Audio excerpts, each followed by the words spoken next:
All right, time for big game breakdown. Live odds, SBR odds, and sportsbook review. Check out the rating guide. Make sure you're betting with a trustworthy shop out there. This is coming up tonight. Matz and Ryu. Dodgers $1.95 at home. The total is 8. Good breakdown here because this was supposed to be Alex Wood, but Roberts has decided to shake things up. Ryu's been hit hard by the Rockies twice, so he's going with the flip-flop here. The huge series starts Friday at home. He's going to start with first place on the line. Wood Friday, Kershaw Saturday, and not a bad strategy, Drew, because Ryu, the Rockies have had his number, so put him against the Mets. Yeah, I don't know why this doesn't happen more in baseball. And you give your young, good Alex Wood being the starter an extra day to prepare, extra day's rest. I like this a lot. And we got a stat here of 108 pitchers at 60 innings or more. We'll throw it up for you. ERA 1.90, FIP 2.14, and XFIP 2.56. As you can see there, he's either number 1 or number 2 in MLB.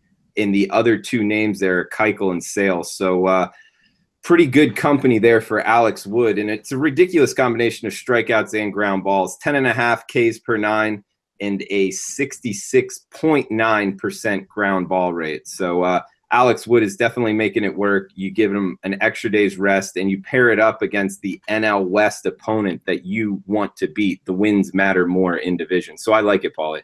Scary team. With the way they're hitting the ball, and Wood has better numbers than Kershaw, and they got to get Rich Hill going, watch out. Now, as Drew talked about, how many starters have topped both 10 strikeouts per 9 and 60% ground ball rate for a season since 2000?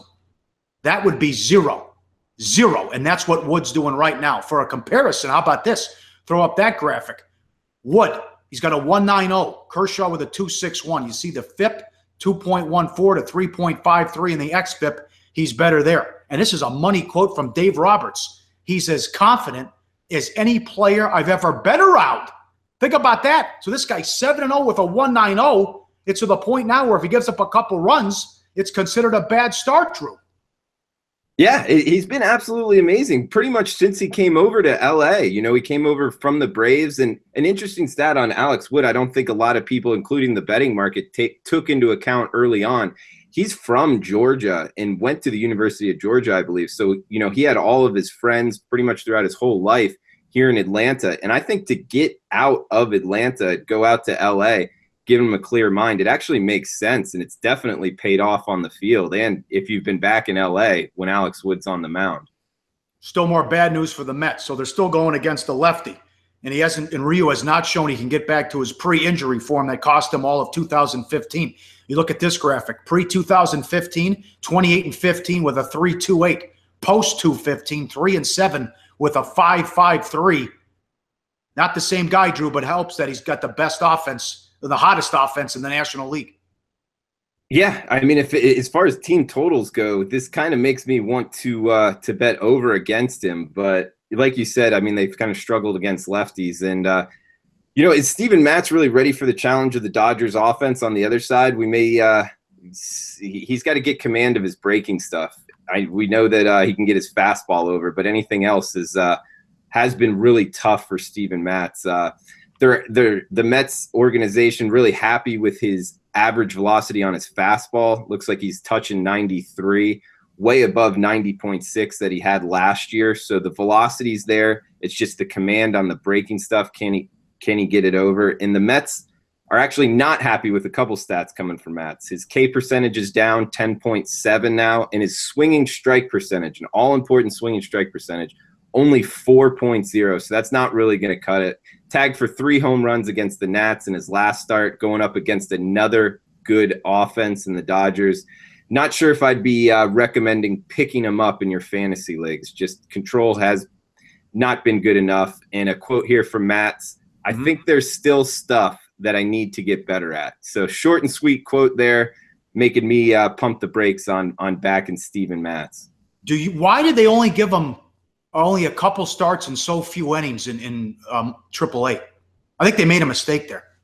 Absolutely, and that's a thing that I think is a big mistake in a lot of teams are doing, is just rushing these guys that have a name and have played baseball.